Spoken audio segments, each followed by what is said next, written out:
Welcome to Crossing Faiths. I'm John Pinna, and today we're going to be talking about food diplomacy with Ghazala Salam, who is a non-for-profit leader, cultural storyteller, and chef. Welcome. Thank you. You Thank you know, so it's much for having me. so excited to reach out to you. I mean, I know I've been watching your posts on LinkedIn about this favorite chef award for 2025, and I kept thinking, okay, well, part of me was like, I should be in that because I my Peshwari kebab and my mantu and karai, which is that I think I'm about 30% karai now. That's my makeup of my body. But I was so excited to follow you through the competition. But maybe let's talk a little bit about how why you what is the Chef Award 2025? Yeah, it's a way to, I think, have you heard of the James Beard Foundation? It Sure. Yeah. supports chefs and restaurants. So it's a way for them to fundraise for that competition. I Okay. mean, for that nonprofit organization. So they do it each year through this chef competition. I'm not really sure how many, but there's hundreds of chefs that are in the competition, and it's public voting that gets you into. And so I progressed through the whole competition to the very last semifinal. Okay. And after that, I think I just did not have enough votes to go into the finals. But it was very exciting because it brought me back to my passion of food. As in our cultures, food is such a big part of our DNA of who we are, Yeah. whether it's celebration or grief or whatever, food is always a huge part of it. And so I was really excited to get back to it. My background also is a little bit in hospitality management. I Hmm. did my master's in hospitality management because I wanted to really learn more about how I could connect people with culture and food, creating events. And so that's always been a part of me. And Sure. I diverted to activism, advocacy, government relations, nonprofits, and all of that. And of course, the way things are happening across the world and the way, Muslim people in general are being seen as less than human or treated less than human, it just breaks my heart. And I want to do everything I can to show that we are human beings first and foremost. So this project really was born out of another project. I'll just talk about it a little bit. Sure. With everything that is happening now, I feel it's like it has become my life's passion. I want to create a cultural center about Muslim people here in Orlando, and talk about the diversity, just the humanity of Muslim people, so that first and foremost we are seen as human beings. And it's a long-term project. And so while I'm working on that, I wanted to do something else, and that's how this Spice Canvas, getting into food competitions and all that started. And so I'm getting ready now to launch this project called Spice Canvas, where I want to partner with artists, different artists, different art forms, and also bring in Muslim home cooks, like women who are home cooks who really do good food. But uh, to talk about food, I think food is such an easy doorway. It's a soft door to invite people gently into a table and share a meal. And I think taking that first bite sometimes, brings out our memories, our senses. It just touches all our senses. And so I thought that would be a great initiative. And so I'm getting ready to do that. And I'm also entering into a new competition here. It's called Fusion Fest, Fusion Food Fest, which it just showcases, dishes that is a fusion of two or more cultures. Hmm. And so that's going to be happening this week. And yeah, and I'm very excited to be partnering with spice markets, local restaurants, artists to do pop-ups, doing like, a tasting menus of 5 courses or 7 courses, but each one it has a story behind it. Right. Yeah, no, So yeah, I was so excited to see, a Muslim woman, kind of sort of, food forward, and yeah, and I was and I'm wondering, I go, that's food diplomacy has been a big part of my career. I'm a New Yorker, so I always used to bring babka wherever I went. Hmm. And babka is a Russian Jewish sweetbread. I've gotten accused of being of erasing cultures. I was like, no, like it's a Russian Jewish sweetbread. But I learned how to make it in Russia because I went to school in Russia, and so I have a recipe, and I make proper Muscovite babka, and I own a bakery cafe. Hmm. So I still, in my retirement, go to baking and do that, but I still bring my babka. Originally it was I would just go to Zaro's or some of the other bakers and bring it to all my engagement, and it would break the ice. And it was such a Yeah. first of all, it was transportable because it was a loaf of bread, right, a sweet bread. But then you bring the babka. We were able to uh, have coffee and cake, as New Yorkers say, and then talk about whatever the issue may be. And it didn't matter how um, controversial the issue was. It was always better if you started off with coffee and cake, and that's how Muslim families interact with each other. Yeah. In there's you put the chadra down and you put out the plates, and for those of you who aren't Muslim, it's like you put like a scarf down, that becomes a tablecloth on the floor, and everybody comes together. That's the chadra, Yeah. and then everybody comes and culminates to eat, and all the plates go out, and it's family style, uh, and I think a lot of people don't realize how engaging and endearing it is, and how every Muslim family does that, Right. Yeah. regardless. And so there's a cultural nuance to food diplomacy, the act of hosting and engaging, just like in American culture or European culture or any place Yeah. else, that is a core part of our identity. And so we have terms like food diplomacy and cultural storytelling, which, these are the sort of like slogans that are out there, but they're anchored in our culture. They mean something very specific. Yeah. And so maybe just talk a little bit about, the idea of food diplomacy as a backdrop to, elevating storytelling, elevating identity, elevating the similarities between our cultures, not only within the Muslim culture because it's very diverse, but also uh, the communities that we interact with. Yeah. Yeah. I mean, like you said, food is a very powerful medium to tell stories, right? And through Spice Canvas, our project, I plan to use, food as a narrative tool to curate culinary art pop-ups. It's amazing to see how a single dish opens up conversations about memory, or the identity of the people around the table, even injustices that are happening around the world. And of course, food connects people more quickly than words could ever Yeah, do. And I say, like, whether you call it paella or pulao, it's really the same idea. It's a dish that builds flavors around rice, right? sure. Layered with care and intention. Different names, different regions, but the essence is the same. And that's what excites me about food advocacy. It reminds us that we are more connected than we think.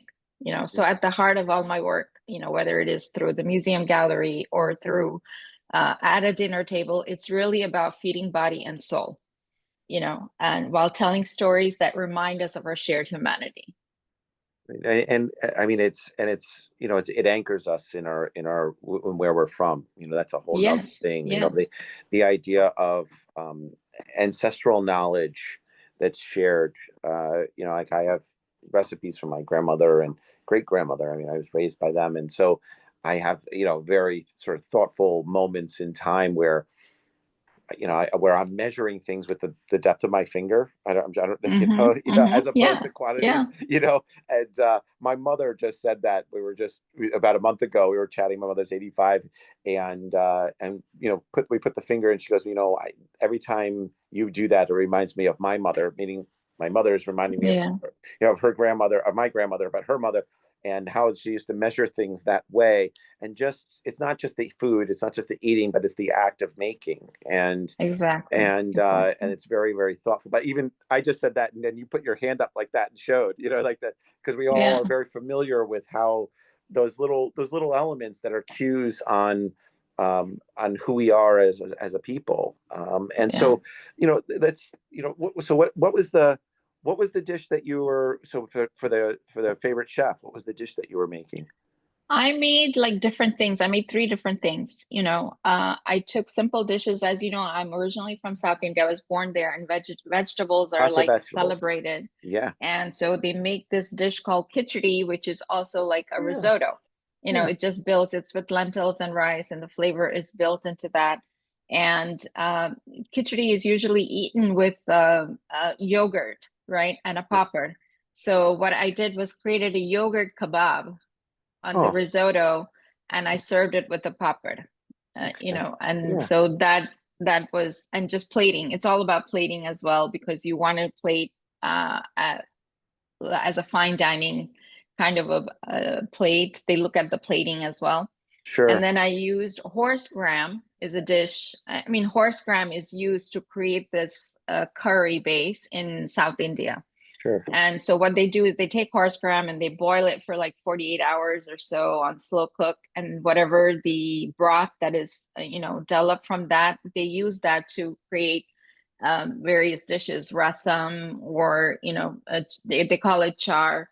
But I Sure. use that to create sort of like a Mexican take on it. I added a little cocoa, and just wanted to see how the flavors would develop. And using a nargis kebab, which is an egg, Yeah. it's like a Scotch egg, right, with a Yeah. boiled egg, but wanted to make sure that it's still runny inside with the ground meat that is wrapped with, of course we make it spicy, so with all the spices, Sure. and created that dish. Like, people don't even know that horse gram is used, or this is how it is created. It's usually horsemen, because they used horses as mode of transportation in South India for a very long time. I mean, it Sure. was used the rest of the places in India as well, in other countries, but it lasted for a longer time in cities like Mysore, which is a smaller town in South India. And so this was used, and the horses would eat the horse gram, and they would sell the broth, to homes, to people would go and get the broth and create their own curries. Yeah. So that was a dish. And then I think I made a chaat, which is just a chaat with green moong, sprouted moongs. Mm. And I created a rumali roti, like Oh, nice. a roti with that, and then tandoori chicken. So these, just taking things that people know, because Indian food is so diverse, right? Sure. Every state has its own culture of cuisine, you should Right. say. They use the same spices, but it's the way they use the spices. Sure. Some Yeah. places it's very hot, spicy hot, and some places it's very mild. Some places it's coconut based, and some places yogurt is used more, or tomatoes Sure. maybe used more. But in every state you travel, and even within the state, you will find the cuisine differentiating so much. It's like it's like the world within a country. Yeah. It's got so much to offer. And then of course the influences of the spice route, the traders that came, the ancient route which was used to trade spices, culture, all the things that happen, is so fascinating to me, because so many things came to India and were taken from India to other places, right? Right. And so that creates so much connection. Like, if you look at certain foods, if you really look at food history, you can find similarities, like, in different parts of the world, that a certain food is being created, and it's created in India as well. But it's Sure. just called something different, or there's a little variation in it. But the essence of that dish remains the same. Yeah, no, I mean, it's interesting. Like all the kebab, I think we were talking about beforehand. I was Yeah. talking about the kebab, and Peshwari kebab is like my favorite, and that's a little pomegranates in it. And so, Yeah. and like I said, I have a cafe that's down the road. We do a lot of melts, like burger melt and grilled cheese and that sort of thing. Hmm. And then I do a kebab melt, and so it's the Peshwari kebab, and it's inside two pieces of bread with cheese, right? So it's Right. Right. Americanized. I think if I was if you were gonna, it's a fusion, I guess, if I was gonna be a nerd about it. But the thing is that it's people come because it's traditional kebab is there. Hmm. And of course, Hmm. we're not making the naan, we're not doing all that stuff. But the flatbread, and so but you still get a little bit of a flavor, and you get it though in under the backdrop of a sort of American style cafe. And so but these, it's an evolution of food, but a reminder of who we are and where we come from. I sell Kashmiri chai, Yeah, and yeah. so of course I'm not a nani sitting over the stove all day long, but I, you can get some pink tea, sheer chai at the bakery. And it's funny, just last week I made some and had, I always, someone comes in, I go, where are you from? And they're like, then they go, they say something like, oh, I'm from Philadelphia. Okay, where are you from? Where did your family come from? I have to go Where are through you that. from? Yeah, this one family said, we're from Virginia, and I go, oh, okay. And I said, where are you from? And they go, Virginia, and I go, okay. And so I gave them the Kashmiri chai, and they said, what is this? I go, oh, well, it's from the Kashmir Mountains in Virginia. And so after I poured that, I go, and she goes, we are from Pakistan. And so we started chatting back and forth, but it broke the ice because, like I said, it's one of those moments where they were like, the last time we had Kashmiri chai was a long time ago, Yeah, and that flavor, the masala spice and everything else that we make really hit home, and it's one of those things where we become like a safe haven. We become a place of pilgrimage from Virginia, from New Jersey, from just from communities that are out there. We're in the middle of Muharram, and I like to celebrate by bringing some food. As you all know, we had to do things at night during Muharram, and hmm, while everybody's up, salating out or listening to a majlis, the kids are running around, and so everybody needs to have some tea and some chai and to hang out right, and right. and come together. And so I think that there's an evolution of culture that's happening around food diplomacy and food advocacy, because we have these communities that are diverse all over the world, and they're coming together from all these different beaches of the pond, and Yeah, yeah. like you're talking about Florida, cultural center in Florida, and why are you doing it in Florida? Florida's in Orlando is a place that people go on vacation to the state, and then Florida is a sort of mecca for activities, on the roller coasters, but also cultural activities. And what a better place for a cultural center for the Muslim community, right? Yeah, yeah, You of know, course. The 74 million people come here each year just to the city of Orlando.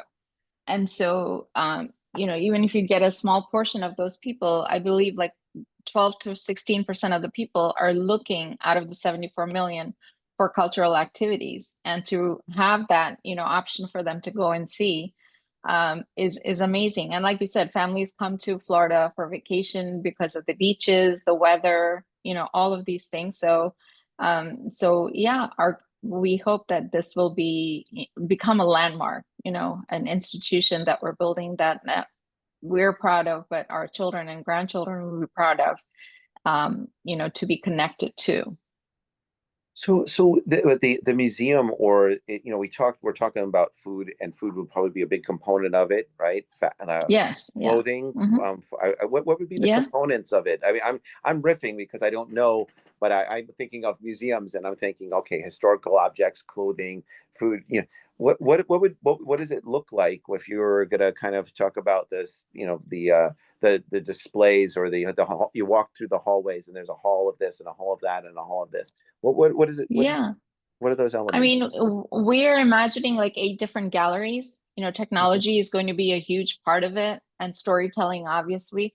We want to also be a place for oral history. There are so many Muslim families that have come here from across the world, not just in Florida, but in the United States. And really, there's no place that is recording their history, their journey, Yeah. their stories. So I am always inspired by Ellis Island when you go there and you see all of these different stories of how people's ancestors have come. Sure. And when you see something, you feel connected, even though I don't have any family that came there, but there is a brick there that has a something written in Arabic, and I Right. instantly feel connected to it because Right. I feel like, oh, okay, there's somebody that came, with that background. So wanting to create that for the people that live here in America, but also telling stories of migration, of different cultures. There's 8 different exhibits, as I said. So they're going to be about various topics told in many different ways, different artistic forms. We're also going to have a performing arts center so that, you're telling stories through drama or, whatever it may be, that we want to have that space as well, so that we can really utilize art and culture to the best of our ability to showcase our stories and tell our stories. Will there be a kitchen? There's definitely going to be a kitchen. There's going to be a lot about, the spice route, as I said, the Silk Route, which really has connected all the different Muslim countries as well as part of Europe and Africa through through the trading of that. So there will be a lot of conversations about that, and there'll be a conversation about celebrations, of the different achievements of people that maybe generally most people don't know that this was accomplished by this person or this was created or Sure. initially. So many things were established by so many great Muslim people across the world, but it has gotten lost over time, and someone else has taken credit for their work, really. Yeah. So trying to showcase those kinds of stories, talking about children, kids and their journeys, their stories, refugees. We want to share. We don't want it to be a place of sorrow. Like we don't want to come and just to say that these are the victims. It's not about that. It's about sharing the joy, celebrating our people. Uh, our life's journeys, true stories from real people versus false stereotypes that have been created and narratives that have been established with various tales that show Muslims as less than humans. And so really that it just everything that is happening right now in this world pushes me even further each and every day, to this commitment that this has to be established and we have to tell our stories and we have to share this with people. And it's about all global Muslim people. It's not just, one sect or, one race of Muslim people, because we are from all over the world. People will be amazed to know where they think that Muslims are from some part of the world. They may probably be the minority when it comes to the global population of Muslim people. So really showcasing that diversity, that culture, those stories, whether it's through poetry, drama, art, technology, we want to have this space created for Muslims. Yeah, I deal in the multi-faith space a lot, and I talk about multi-faith engagement, and the Muslims for Muslims focuses really 80% on engagement. But I never thought about the cultural museum, and then when we chatted about it and you mentioned it, I go, is it a first of its kind? And Yeah, and it is, right? It's groundbreaking. I mean, I know that you could go, to Egypt, and you could go to a museum. I know you could go to, I've been around, spent most of my career overseas, but having a more than just a section in a museum dedicated to Muslim communities, and to engage on all the different sort of strata of and diversity within the Muslim community is profound. yeah, I had the Templeton Foundation Fund Science and Islam, and we went to all the Nat Geo museums all over the country, and I sort of patted myself on the back and I go, okay, this is such a great thing. But that's just one tiny component of the exactly. accomplishments of the Muslim community. And if it's a one-off, right? So it goes Yes. around and then it dies, right? But there's no depository for that traveling show. And I always kind of was disappointed. I go, I wonder what happened to all those materials, but it kind of evaporated and was there for 2 years, kind of floating Yeah. around. And so when I heard of when you mentioned it and we talked about it, I think it's such an important element, and the fact that it has a kitchen is speaks a lot to who we are as a people. Mm-hmm. And Mm-hmm. and having an active cafe where you could go and you don't have to go through the museum if you don't want to. You could just have a good meal. Exactly. Is Exactly. fantastic. You know, And many museums, like you said, there's lots of museum with artifacts that have either small exhibits or even permanent exhibits. yeah, But I feel like those stories are told in isolation. Basically, it's very disconnected from people, from right, the human beings who are Muslims, right? You appreciate that piece of art for what it is, sure, whether it is from the 7th century or whatever it may be. You are just appreciating that piece of art. yeah, There's no connection to humanity. I feel like you're not really learning the story of the people behind that, or the people that it has impacted now who are living, that may have come from that same region, or sure, maybe from those ancestors, and the stories are not being told. So our museum is not going to focus on, it's not about artifacts, right? It's not about that. It's about stories. It's very human centered. It's about people, it's about human beings, and we are purposefully designing it that way, because again, we want to be seen as human beings first and foremost.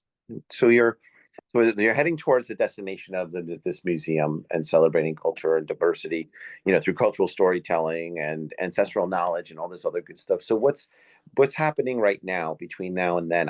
You had mentioned that you were entering into a new competition and you were doing a fusion dish based on Yeah. puri, and so like what's going on between now and then?